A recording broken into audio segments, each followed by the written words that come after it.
السلام عليكم ورحمة الله. تعالوا النهاردة نعمل وصفة سريعة وبدون تكلفة تقريبا، تنفع كطبق جانبي في عزومات رمضان، طبعا كل سنة وانتم طيبين، وتنفع كفطار الصبح وكمان للعشاء، مش مكلفة أبدا وتحضيرها سريع جدا. هنجيب 3 وحدات من البطاطس يكونوا كبار، بنقشرهم ونقطعهم مكعبات ونحطهم على النار في مية عشان يتسلقوا، وبنحط في المية بتاعتهم ملح. ممكن تضاعفوا الكمية لو حابين. في أثناء ما البطاطس بتتسلق بحضر الحشوة، وهي عبارة عن بصلة متقطعة شرايح، وبحط عليها رشة ملح، وباخدها بعد كده على النار في معلقة من السمنة كده في طاسة على النار. بعد ما السمنة بتسيح ببتدي أنزل بالبصلاية وأقلبها، وبحط عليها بعد كده رشة وفيرة من الفلفل الأسود، بيديها فعلا ريحة جميلة جدا وطعم لذيذ جدا. ببتدي أدمج البصلة بعد كده مع الفلفل الأسود. في المرحلة دي كده بتشم ريحة لذيذة جدا وشهية جدا. عشان تتكرمل أنا بحط نص معلقة سكر، وبستمر في تقليب البصلة. هي كده خلاص اتكرملت، وبكده نبقى عملنا الحشو. بس كده، ايه رأيكم؟ مش بسيطة؟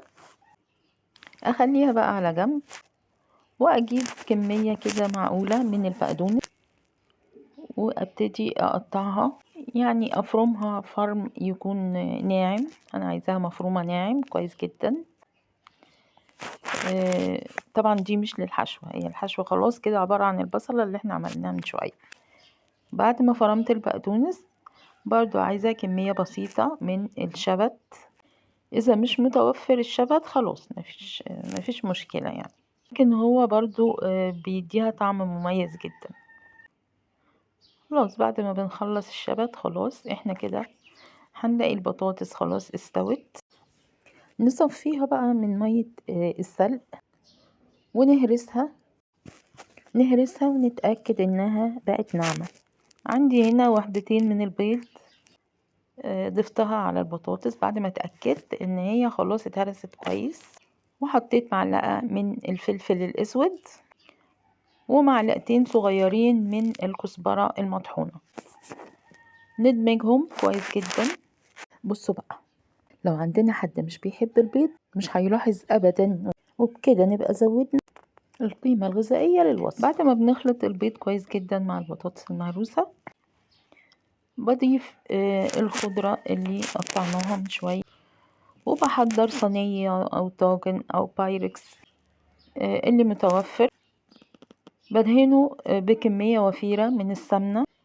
اللي بيحب زيت يدهن بالزيت، لكن السمنة أو الزبدة الحقيقة هتديها طعم أغنى شوية، فلو قدمناها للولاد هيحبوا طعمها، وكمان هتكون مغذية ليهم. بنوزع البصلة اللي احنا كرملناها. عايزة اقول لكم ان البصلة دي واخدة الطعم في حتة تانية، سواء من ناحية الطعم او ريحتها. تحسوا كده ان هي واخدة الوصفة في سكة اللحمة. بنكمل توزيع البصلة على قاع او الطبقة الاولى بتاعة البطاطس، وبعد كده بحط الطبقة اللي هنغطي بيها الحشوة، وبنسويها كويس طبعا زي ما عملنا في اول طبقة بمنتهى السهولة، ومش هتحسوا بأي تعب وانتوا بتعملوها. وصفة موفرة جدا ولذيذة جدا. حطيت على الوش جبنة موتزاريلا، اللي عنده جبنة تركي يحط. الطاجن ده انا عملته بدون حشوة لكن كان طعمه لذيذ. حطيت على وشه شوية البهاريز بتوع البصل. بعد ما تبرد نبتدي بقى نقطعها.